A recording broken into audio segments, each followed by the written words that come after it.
Tim, welcome to the show. It is great to have you back on. First and foremost, Happy New Year to you, sir. Welcome.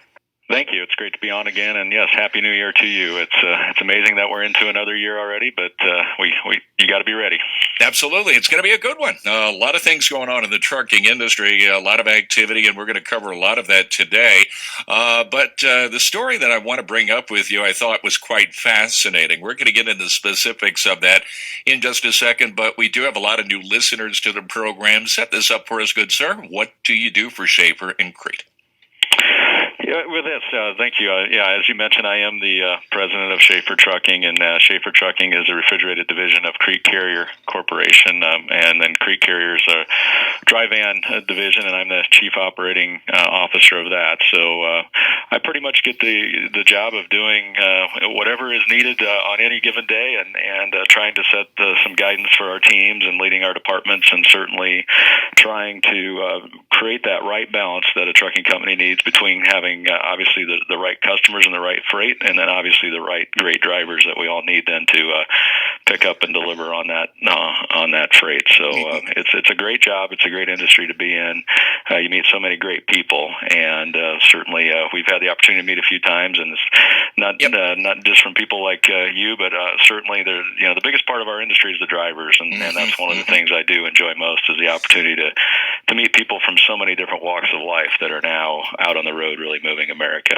You know what was really interesting and a lot of fun when I was reading your posts on Facebook, on social media, just before the Christmas holidays, you were out and about. And I think this is going to be a very unique perspective for the listeners and for the drivers out there. You were doing a ride-along with one of the drivers out there, and you were on your way to a shipper. Correct in that? Let's set that up for the drivers. Why did you? Yeah, that's correct. Actually, it started as a very practical thing. I was out visiting some of our customers in the Midwest, and had a few visits scheduled and needed to get from points A to point B. And I said, well, what's the most effective and efficient way to do that while also being able to get a true feel for what's going on out there for our drivers? So I thought, well, a good way to do that is hop on a truck and go along with the driver. And I needed to get from Cincinnati over to Indiana, and there was an opportunity to get with one of our good longtime drivers, been with us for 7 years, and he happened to be on a load going to one of our good customers that had just built a newer facility that we were fortunate enough to have some input on from a driver perspective. So I was very anxious to see what it was like from a driver's perspective. They didn't know I was coming, and I'd sit in that right seat there and see what it was like from entering to the gate to getting to where we need to go and dropping and hooking and getting out of there. So it gave me really good perspective. Yeah, absolutely. And that's why I wanted to have you on to talk about this and give drivers the perspective, from the boss's viewpoint. A lot of times we hear about what's going on from the driver's perspective, but, it's interesting because you are in a position where you can make changes or offer input to the shippers and the consignees. What were you expecting to find once you got on board with the ride? What were you expecting to come away with this? Well, I was hoping that some of the input we have provided to a lot of our good customers is something that they had taken to heart. Over the last couple of years, we've done a lot to work to provide some efficiencies in the supply chain system that really would help better use drivers' time. Drivers, as most of them are out there, get paid by the mile, and if you're sitting or your time is being used something for other than driving, you're not making any money. And so that's a big piece of it. So what's the efficiency? But then also part of that is what's the respect they show for drivers. So how do they treat the drivers when they arrive at their facilities? What type of facilities are they in the first place? Are they well-maintained lots? Are they easily to understand where to go? Are there driver amenities, from just the very basics of being able to use the bathroom to that, but then taking it also to the next level on adding efficiencies to a driver's day. So is there overnight parking that, driver maybe gets to a place where he he needs to unload, but he may run out of hours. So can he stay there so he doesn't have to go in early or not go in until the next day after he takes a 10-hour break? And then, is there a scale on site? Or those things where we can save time and I'll say out of the route miles or unproductive miles for a driver. And so I wanted to see, because we gotten asked by this shipper to provide that input and wanted to see, how did they put it in action? Okay. Did they know you were coming? Did the shipper know that you were going to arrive? They did not. No, they did not. Okay. They did not know. Okay. And when you arrived at the gate, did you guys go right in, or did you have to wait until maybe somebody had to come out and get you guys? They had set this up very well. They had a 2-lane guard shack there, and we arrived at the gate, and we were making a later in the evening delivery. We were delivering at about 11 o'clock, so there were only a couple trucks in front of us, and they processed those efficiently. Got up there. We provided we were actually bringing an inbound load in and then picking up an outbound load. So we had the bills and other paperwork for the inbound load, and they went through that process of checking that in, as well as then giving the paperwork for the other for the outbound load, and doing that all at the same time. So on the way out, we didn't have to spend a lot of time on the way out other than verifying we had the right trailer and those types of things. So that was from right on the beginning, it was a good experience there. So pretty smooth. So you were allowed to bump the dock right away when you guys got in? Yeah, we were doing a drop and hook. So what we were doing is we were given a spot to drop the trailer, and given guidance on where it was on the lot, because this is a huge facility, and had clear direction on where to go, and given that right away, and we were able to do that. And then the key a lot of times, as I know from talking to drivers, is then that pickup load. Is it ready? Is it parked where they're telling you it's parked, or is it at the dock, and has it been released from the dock? Those types of things. And fortunately, we had a good experience there too, where it was ready. It was in the spot that it was assigned.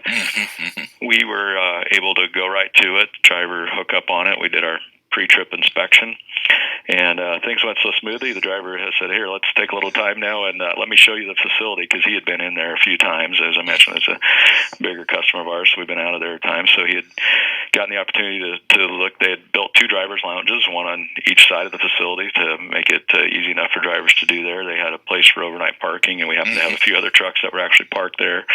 And so I got a little chance to do that, and then they had a scale, and we were able to hit the scale on the way out. Fortunately, the load was loaded legally on all axles, and even with the tour that I took and everything out, we were out in 42 minutes from the time we hit the gate. So okay, that's excellent. It was really pretty efficient. So what was the driver telling you about all of this, about the operational procedures? Was he offering some thoughts, some observations?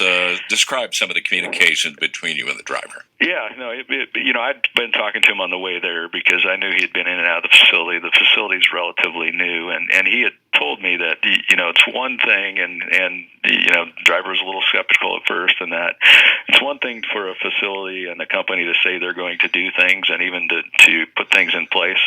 It's another thing for them to then operate that way.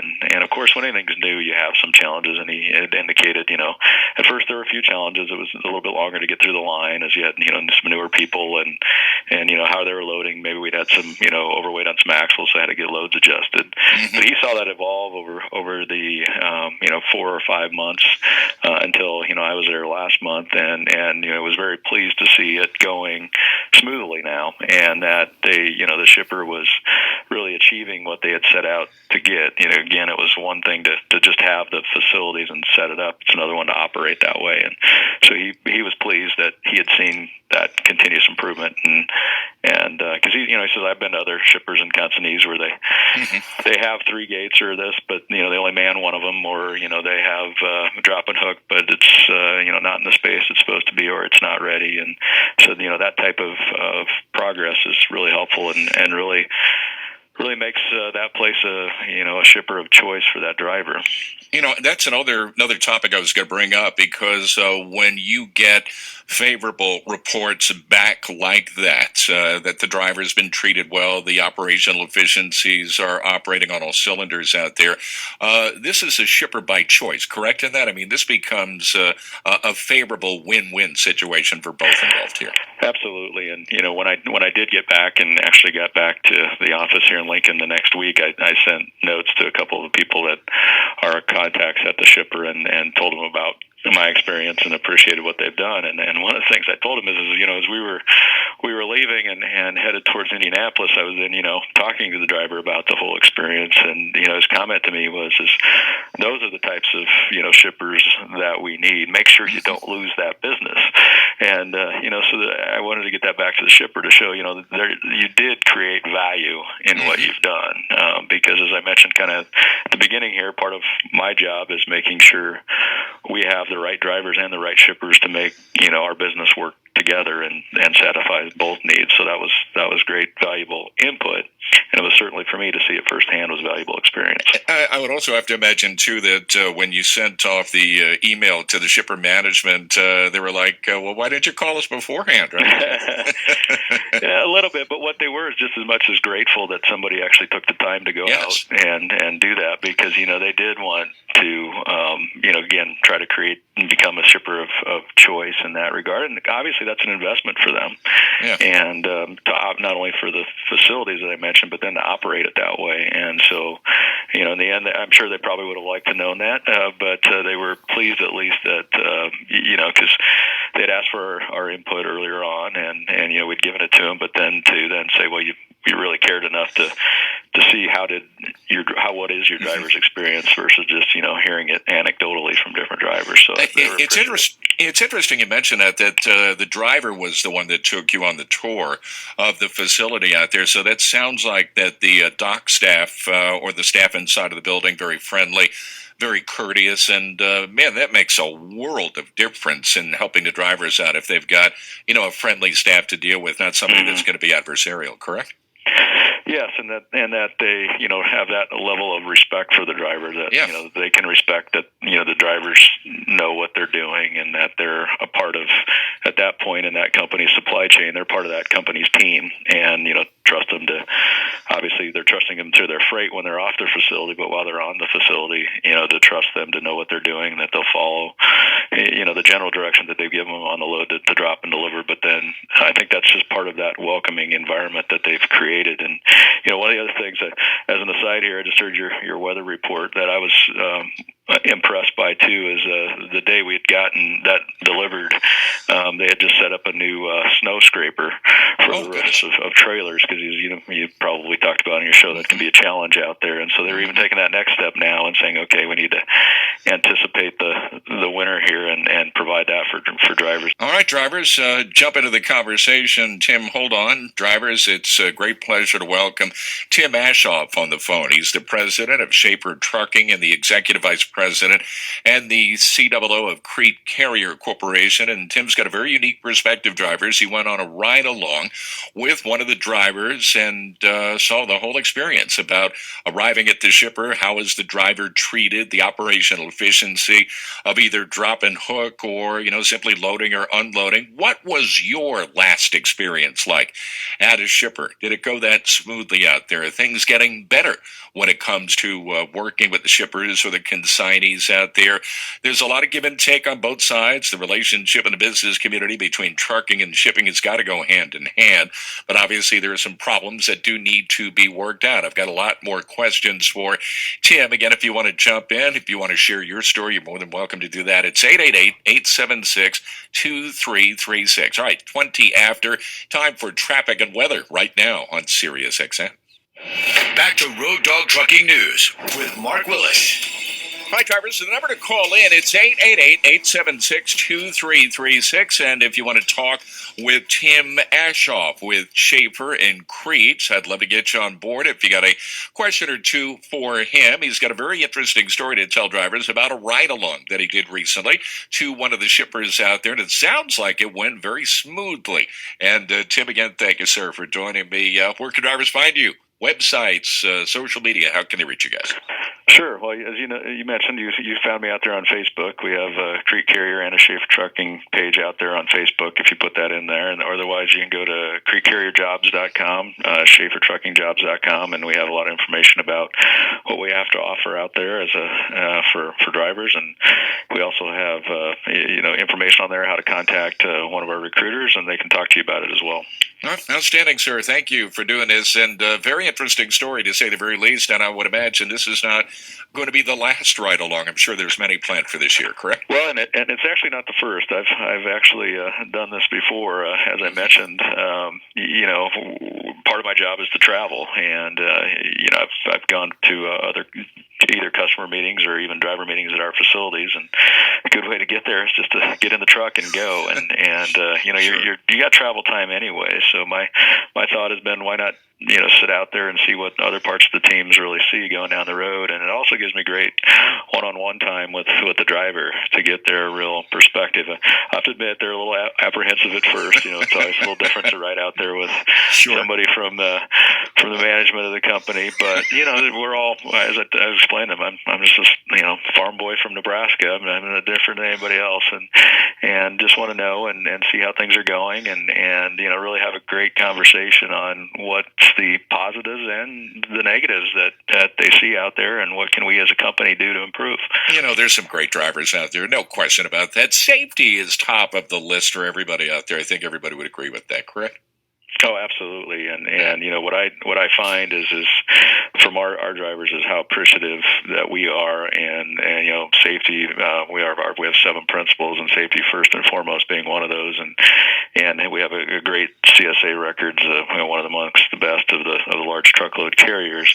That we value that, and from our owner and CEO, it tells everyone in orientation there's not one load of freight out there that's more valuable than your life or the life of the others you share on the road, and we're committed to that. So if there's something they feel they can't do safely, they're the ones who make that decision, and I really respect that, because going out on the road and seeing things. I mean, we came into rain through Indianapolis just at dusk, and it was a little bit of rush hour and a little bit of rain and the sun, and driver I did a great job, and it was a great experience at doing that. But I was sitting there thinking, man, if I was in the other seat, I'd be pretty nervous right now about maneuvering through this traffic on and it's not even snow or ice; it's rain, but that's still just enough to make it a little different than the dry, clear conditions. So no, absolutely, and from that standpoint, great feedback from the drivers because they're the ones that are out there. They see it every day, day in and day out, and when they offer you advice or recommendations as to maybe how to improve the relationship with the shipper, the consignee. This is great information. These recommendations help improve the operational efficiency, and then you take that information, share it with the shipper and the consignee, and it's a win for everybody. From the trucking industry's perspective, what can the trucking industry do on our end to improve the operational process between shippers and trucking? Well, I think we have to not be afraid to talk to shippers and receivers, we all want to get them better. I mean, the shippers and the receivers, the good ones, the ones that understand it, which is which is a big part of the shippers and receivers out there. Just as with anything else, we all have a tendency to remember the bad situations or the bad times, but not always the good times. There's a lot of great shippers and receivers out there, but ultimately they want a efficient, productive supply chain system. Mm-hmm. And if they don't know what is causing some concern or causing delays or causing them not to be a place where drivers want to go, we can't expect them to improve. And sometimes as companies, they're our customer, and so we naturally want to be respectful and we want to maintain their business, but we've been able to talk to our customers in a way to do that and show them the benefits of improving the efficiency of loading or unloading, and we track that then closely, and over the last 18 months we've been able to reduce our drivers downtown at shippers and receivers by about 21%. And so, that helps the shippers and receivers because it puts more drivers and trucks out on the road. And certainly, we know the market goes up and down, and certainly 12 months ago, every shipper and receiver needed more capacity. Now it's a little bit more even out there, but it's going to cycle. It's going to get to a point where shippers and receivers need more trucks and drivers out there, and the good ones are saying, okay, what do I need to do to help that? Yeah, absolutely. And from those terms, I mean, it sounds like the due diligence on both sides of the relationship really do pay dividends down the road. It does. Whenever we see a place that may not be, we hear from our drivers, or we see information that there's a place that may be not efficient, as efficient as possible, we first look at ourselves. Are we doing things right? Are we scheduling appointment right? Are we communicating to our drivers correctly on when to arrive and those types of things? Because, the first thing we always got to do is look at ourselves and saying, are we doing what we should be doing? And if we feel that we are, and there's nothing we can adjust to make it improve, then we need to reach out, to the customer and say, look, here's what we've done. Here's what we're seeing.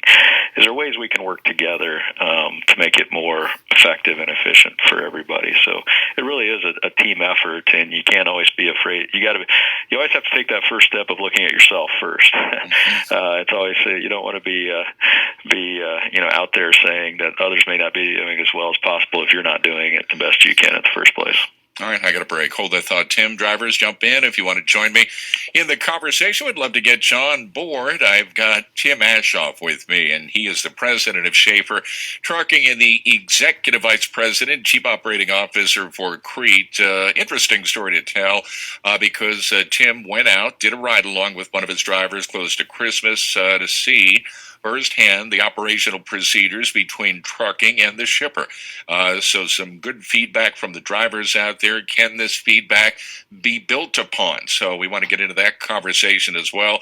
When we come back out of the break, drivers, we're going to talk about the importance of understanding the relationship between the trucking industry and the shipper, and just how important is the investment in technology to maybe continuously improving the business relationship between the logistics companies out there and their outsourcing partners, maybe in terms of mitigating some of the risk and growing the business on both sides. All right, it's now 30 minutes after. That means it's time for news right now here on SiriusXM. There's a lot of things that are coming down the pike that are affecting the trucking industry, and Tim Ashoff is on the phone with me right now, the president of Shaffer Trucking and the executive vice president, COO of Crete Carrier. And Tim, thank you, man. Never a dull moment in trucking, right? It's always busy. No, it certainly keeps your life interesting, and it's a fun industry to be a part of. No, absolutely. And again, thanks for talking about your ride along. And I think it really gives the drivers, a very unique perspective from the boss's viewpoint about how things can improve when it comes to those, those deliveries that are so critical, getting the drivers in and out.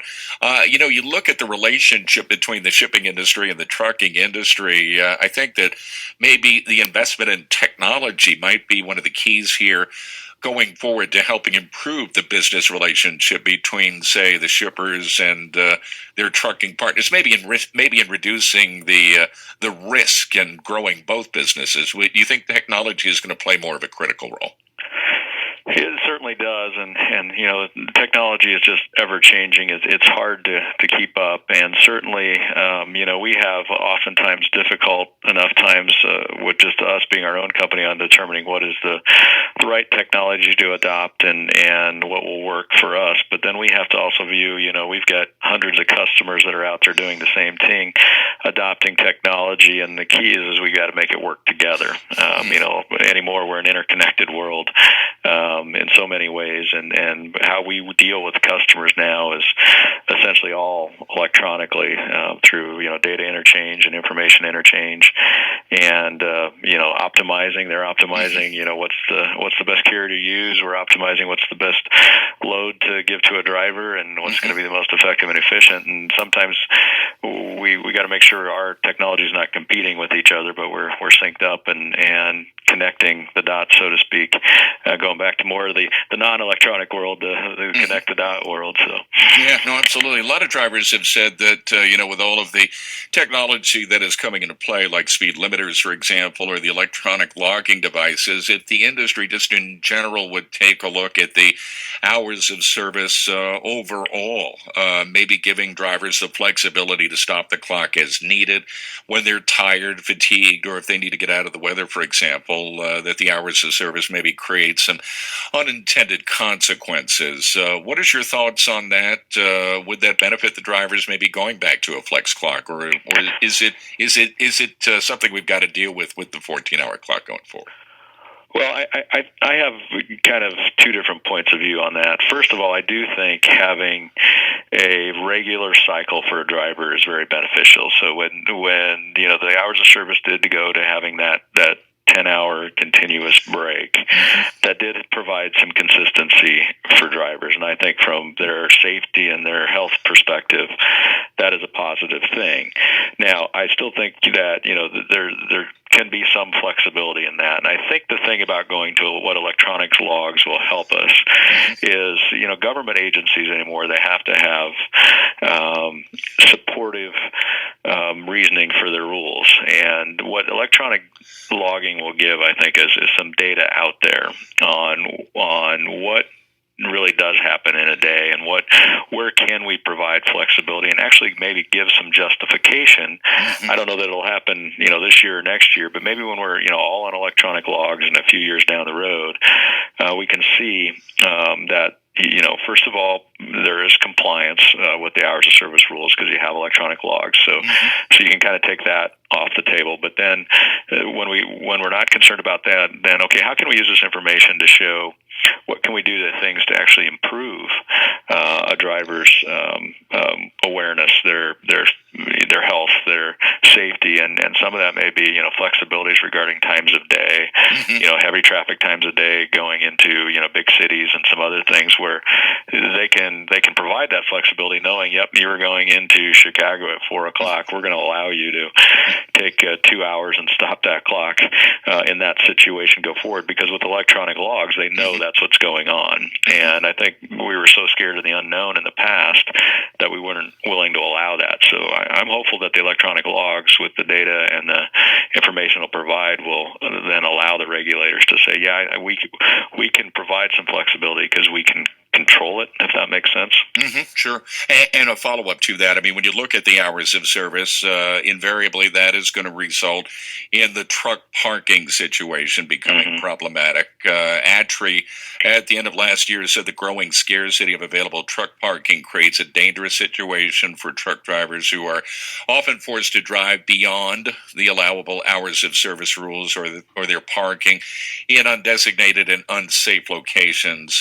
Your thoughts on that? Truck parking, should that be on the list of top five priorities for the trucking industry at this point? How would you rank that? Oh, I think so, and I even saw it when, as I mentioned, we were making a later in the evening delivery, and we were on an interstate and we're going by places, some rest stops and some other places where even at 9:00 at night they're already overflowing, and fortunately we were able to make a delivery and go back to one of our company terminals to have a place to park, but it was evident right there in front of us, and I think providing the more parking will provide more efficiency. Because not only do you have what you mentioned in that drivers are having to go over their hours to find a place to park, we have drivers that do just also the opposite to be compliant or be safe, is that they'll shut down, maybe 2 or 3 hours before they really needed to, because if they didn't, they wouldn't have a safe place to park. So, I think it's pretty, I think easy to show a benefit to having more parking out there to both safety and efficiency. Does this also mean maybe forming more public-private partnerships to allow for additional truck parking? I know a lot of the travel companies, travel centers are providing additional parking out there. Does the public sector need to get involved with the private sector, maybe opening up more opportunities for that? I don't know what a good answer is there, to be honest with you. What kind of concerns me is we've sort of created this problem from a public standpoint by, as you mentioned, having some stricter regulations now and putting more trucks on the road during the day and not at night. And so I think anytime you're then asking the private world to make up for that, are you adding cost? And that's one thing that, you'd have to evaluate. Sometimes you have to add cost to make something efficient in the end, and that cost is well worth it. But I don't know if we know that yet in this instance, because it's an unknown, and what would that look like, and would that be sort of end up like tolling almost, and that would be something that I think could have some unintended consequences, just as tolling has. All right, let's go to Strawberry in Oregon. Welcome to the program. Thanks for being patient with me. You're on with Tim Ashaw from Shaffer in Crete. What was your last experience like at the shippers and receivers? Welcome to the show. Hello, Strawberry. Yes. Hey, how are you? Welcome to the program. You're on the air. Oh, great. I didn't know if you were talking to me or someone else. Turn your radio down for me. My most sensitive. My most recent is I arrived at the shipper, and the broker didn't have all the information needed sent to my dispatcher, and it was after hours, and so the shipper held over 2 loaders so that they can get me loaded up, but the broker had not sent over the information. No, nothing. They couldn't find the products or the orders. Oh. So, as it turned out, they backed me into the dock and had me open up my doors. And first thing in the morning, the paperwork arrived and they got me loaded. Well, but how long did you have to wait, though? I mean, it sounded like that they all didn't. Night. Oh, you had to wait all day. night. Oh, goodness sakes. Okay. The next day. Right. So that made me late for my next pickup. And then after that made me late for my delivery. Sure. And I didn't get to my delivery in time, so I wound up not able to pick up my next load. So I wound up sitting for the whole entire weekend. Oh, goodness sakes, and not making any money out there. What was the end result with that? I mean, what did your company say to you about that? Well, I told my company that, I can't do this. Just get me another load and get me out of here. Yeah. But they said, well, we don't think we can get you another load at this time. Well, had I abandoned that load and went and picked up the next load, I wouldn't have been sitting all weekend. I might have been sitting a day. Yeah. And let me ask Tim this, Strawberry, thank you for the call. And what would you recommend in a case like that in general, Tim, when the broker is not providing all of the necessary information for the delivery to be completed? Common problem out there? Any recommendations for that driver? She lost money on that deal. Well, yeah, and that's a very unfortunate situation. I think she brings up 2 very important points as we talk about in working with our customers, and one of those is obviously off hours, and we have our drivers out there all hours of the day, and we have our operations and other teams working all that. But if something does happen where the right information is not provided or not available, we have to be able to contact somebody and keep that moving, because otherwise you run into situations that Strawberry had, and that not only causing her delay for that load, but then for subsequent loads. So that is one of the things that we've tried to develop relationships with our customers, saying we need to have, you have high expectations of service out of us, that in order to make that happen, you've got to make sure that we can work with you, 24/7, 365, and we've had a lot of customers go to that. Now, it may not be as responsive as if it is during normal business hours, but certainly it's not going to try to hold them up for an overnight or over weekend period. And then the second thing is, the realization, as she mentioned, that when you have an issue at one location, it can really cause problems for the next 3, 4, or 5 loads that a driver may have, or 3 or 4 or 5 other customers, because you've put a domino effect into place. And that's also a good discussion point that we have, with customers, where we may at times see some delays on a more consistent basis, and going to them saying, hey, look, you're really causing issues not only for yourself but for others in the efficiency of the system here, and that ultimately does come back to impact you in that regard. But it's tough when you get in that situation where, and I'll have to be honest with you, we don't broker any loads, and we don't take any broker loads, so I don't have as much experience on the brokerage side, but that just does add another person in the mix. And so what we do is try to develop that direct relationship with the customer, so when we run into these situations, we can get a timely response and keep our driver moving. All right, hold the thought, Tim. I got a break here. Drivers, jump in. I got Tim in Maryland. Coming up next, his experience at the shippers. We're going to talk about that. Tim Ashoff on the phone.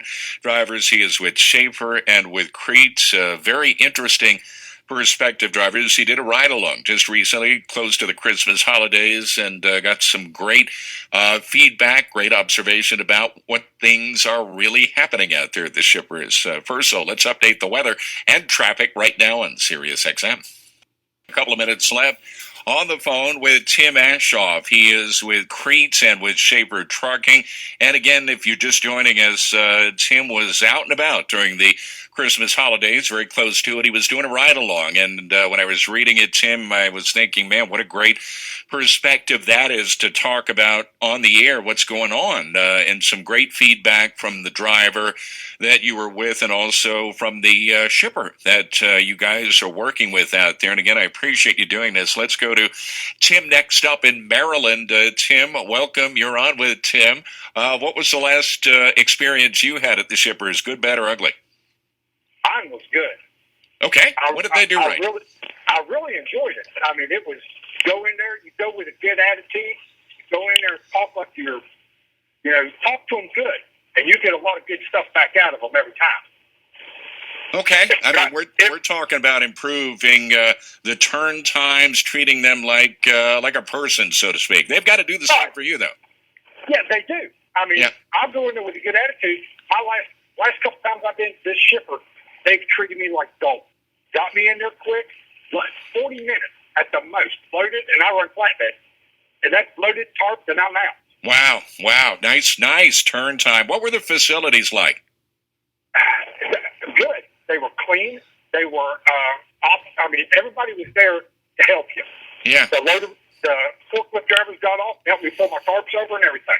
Yeah, I'm going to say, Tim, I'm just about out of time, but Tim, let me get you to comment on that, because what he's describing from that standpoint sounds like that would be a shipper of choice, correct? Treating the driver well, good facilities, quick turn time. It absolutely does, but what he also described is that, he's earned, the respect he got there, too. And, that's what we talk about here is that, respect isn't given, it's earned. And so if you treat others with respect, you're more likely to get treated that same way. So hats off to Tim in doing that. And it does make a difference. And we hear that from our shippers and receivers that they appreciate how respectful the drivers are. And we're all trying to do a job and keep America moving, as they say. All right. Outstanding, sir. I know your time is precious. You got a lot of stuff that's waiting for you once you get off the phone with me, and I want to send a sincere thank you for joining me on the program. Want to get websites, social media contacts? How can they find you guys? Sure. If you go out there to creekcarrierjobs.com or ShafferTruckingJobs.com, you can find our information and links to our Facebook page, our Twitter account, telephone numbers. We all stay so connected in this world. You can find everything you'd like to know about Creek Carrier and Shaffer out there. And we also have a new site out there to kind of help try to make some things easier. And if you're looking at it for, how we compare to others, we have compareyourpay.com out there where you can put your pay out there and what it would look like if you worked for one of our companies. So you can take a look at that too. All right, outstanding, sir. Happy New Year to you, and let's do it again. I'll reach out to you very soon. Thank you for your time this afternoon. Thank you very much, and best wishes in 2016. All right, outstanding drivers. That is Tim Ashoff, the boss at Crete Carriers and Shaffer. A very interesting, unique perspective, guys, because when he did the ride-along, he chronicled that thing in detail about, the responses that they got at the gate. What were the facilities like, the conversation afterwards with the shipper, and all of it was taken to heart by the shippers. So it sounds like some of the shippers are indeed listening out there. So that's why I wanted to bring him to the table.